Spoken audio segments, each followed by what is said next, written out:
Hey YouTube, what's happening? I want to talk about 22 in this video and its applicability. That's a neat word, isn't it?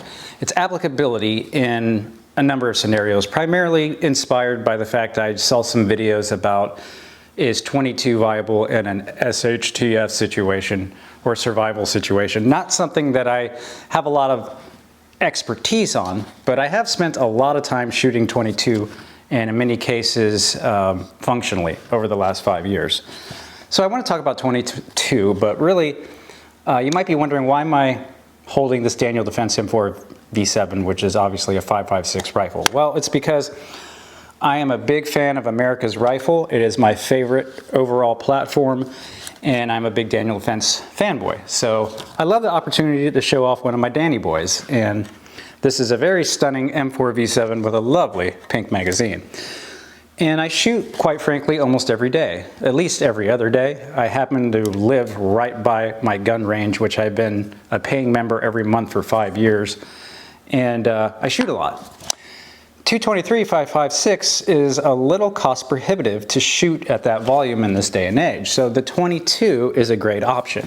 So that's going to be the first discussing point, is the extreme cost effectiveness, the cost efficacy, if you will, of shooting 22. You can either go get a CMMG 22 conversion kit, which I do have one and do use, to convert your favorite AR style platform to a 22, or you can get a standalone AR style 22. Now I have one here in the Smith & Wesson M&P 1522 in this lovely purple configuration. Funny story about this rifle. I got it dirt cheap off of cdnnsports.com back in like 2016 or so. Got it, saw that it had a fixed buttstock and immediately became uninterested. Threw it in a box, never shot it. It rode through several years and 1,000 miles from Illinois down to Florida for me to get interested in taking it out of the box about a year and a half ago. And I got to looking at it and noticed that there's a hole here with a pin in it. And I knocked the pin out, and then buttstock was functional. So I became interested again, fitted it with this Hawk 22 rimfire scope, GI style sling, which I use for my rifleman training, and it's good to go. Other options out there would be the Tippmann M4 series, which I'm very interested in. Actually, based off my research, I would probably go with the Tippmann M4 22 over the Smith & Wesson 1522. You also have things like H&K, the 416 22, which is a pretty low cost option if you want something in the AR platform. These kind of feel like toys, but we're going to talk about in the final section of this how 22 is not a toy.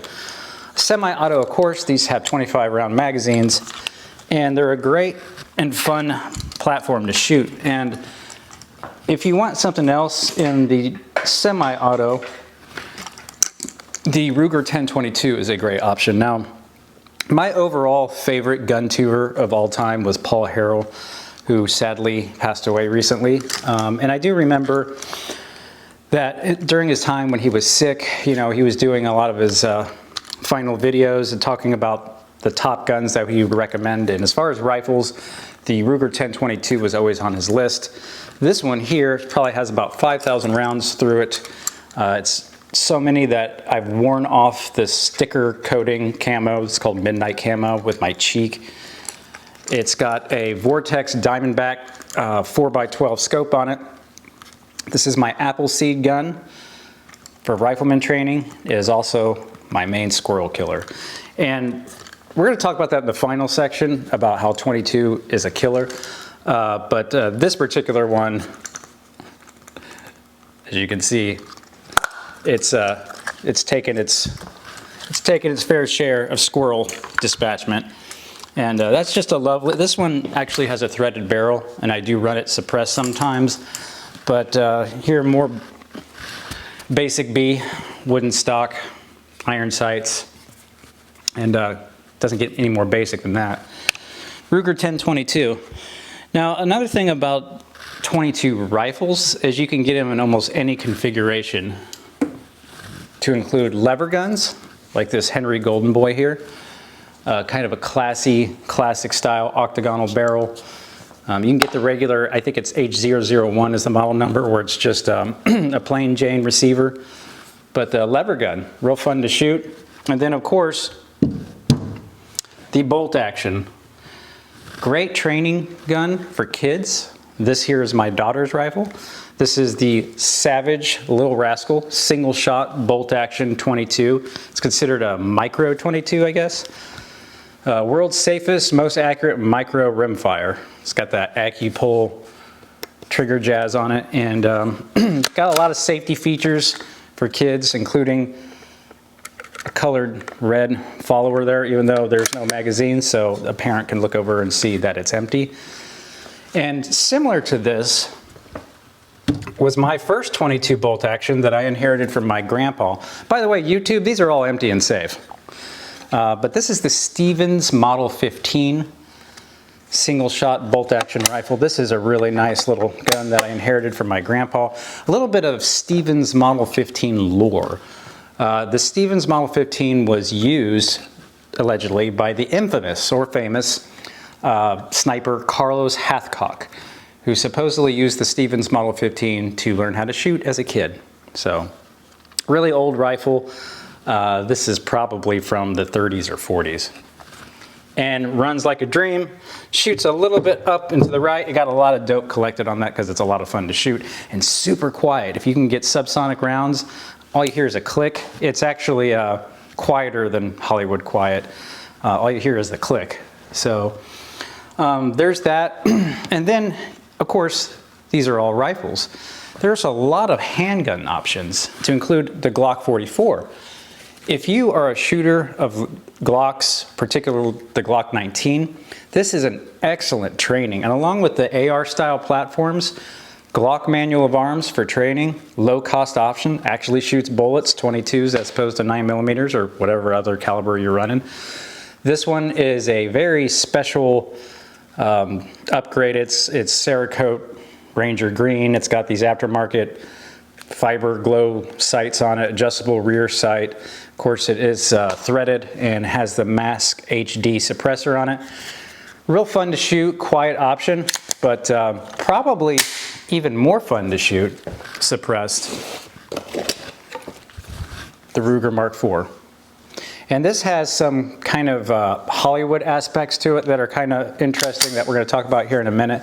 But the Ruger Mark IV is a really awesome option for a 22 long rifle. And again, a lot of versatility, a lot of diversity here. And of course, all the semi-autos all have to run long rifles.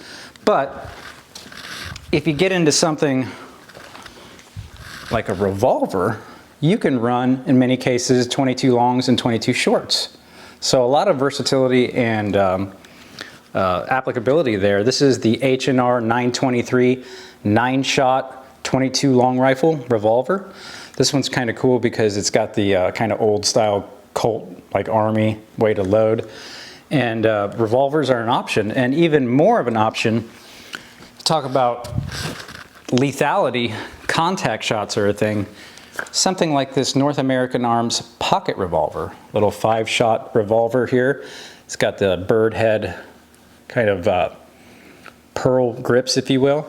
It's got this neat little DeSantis pocket holster with a little tiny reservoir for some extra bullets. The North American Arms pocket revolver. So again, a lot of diversity here. So you could see the usability in many cases.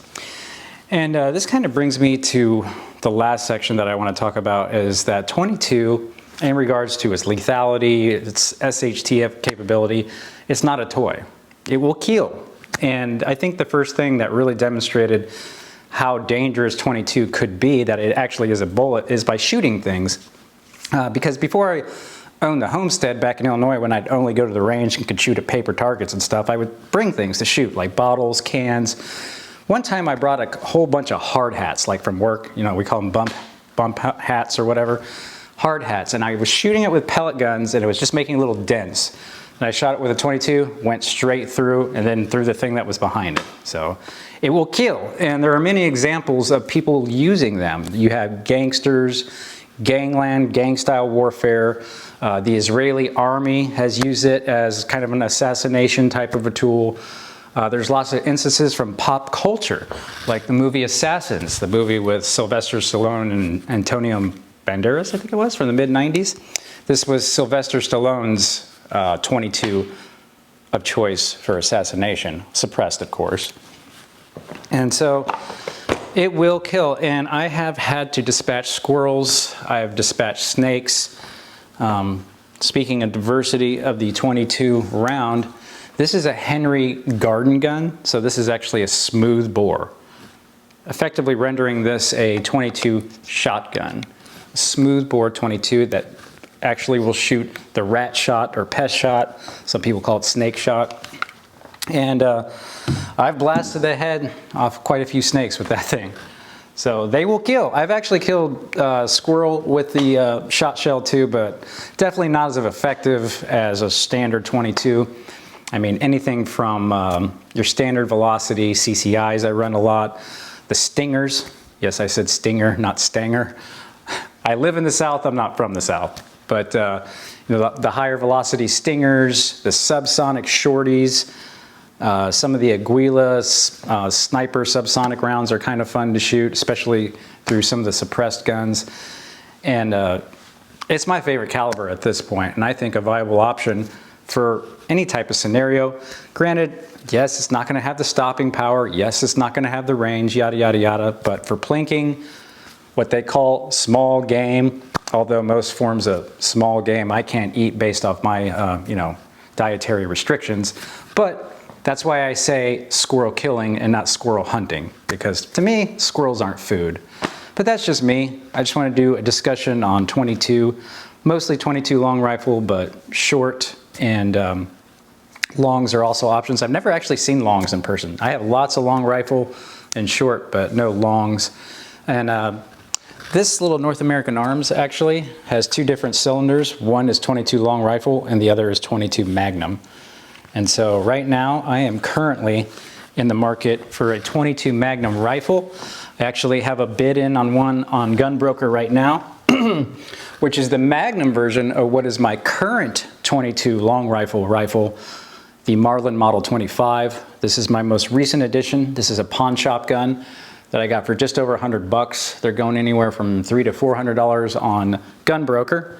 This is a magazine-fed bolt-action 22 rifle that will shoot 22 long rifle, which I know because I have.